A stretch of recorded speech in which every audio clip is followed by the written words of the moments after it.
بسم اللہ الرحمن الرحیم۔ آج میں آپ کو گارڈین سرٹیفکیٹ کے بارے میں بتاتا ہوں کہ کس طرح گارڈین سرٹیفکیٹ اپلائی کی جاتی ہے اور کورٹ سے لی جاتی ہے۔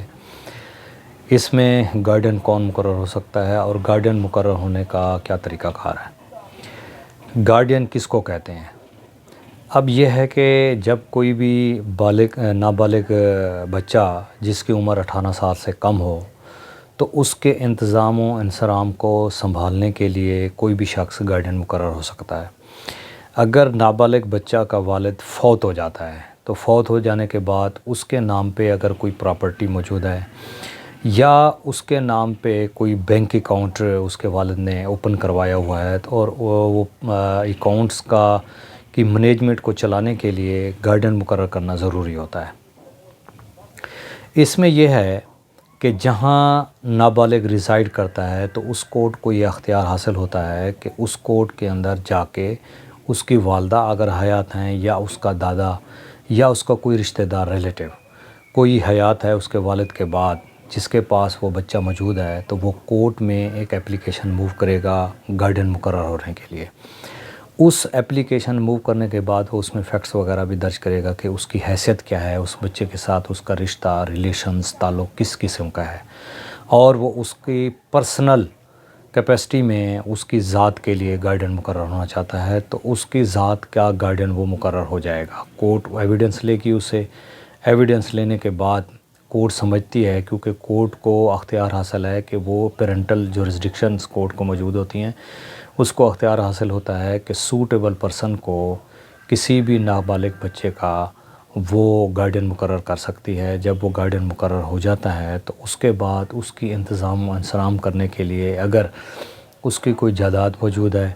تو اس جائیداد موجود ہونے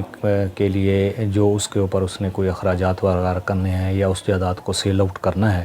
تو اس کے لیے دوبارہ کورٹ میں جا کے وہ اپلیکیشن موو کرے گا کہ اس کی جائیداد اس کی فلاح بہبود کے لیے خرچ کرنی ہے یا اس کو پیسوں کی کوئی ضرورت پڑ گئی ہے۔ تو اسی صورتحال میں کورٹ دوبارہ ان سے ایک ایویڈنس لے گی، اس سے شورٹی لے گی اور وہ وجوہات اور وہ کازز درج کی جائیں گی کہ جس مقصد کے لیے پراپرٹی کوئی سیل کرنا چاہتا ہے گارڈین، اس کے پورے آبجیکٹ لکھے جائیں گے اور وہ پراپرٹی جو سیل کی جائے گی اس کی پورا ریکارڈ وہ کورٹ میں جمع کرانا بھی ضروری ہوتا ہے۔ اسی طرح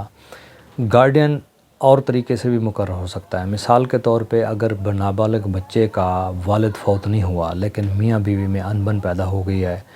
علیحدگی ہو گئی ہے، بچہ ماں کے پاس ہے یا باپ کے پاس ہے،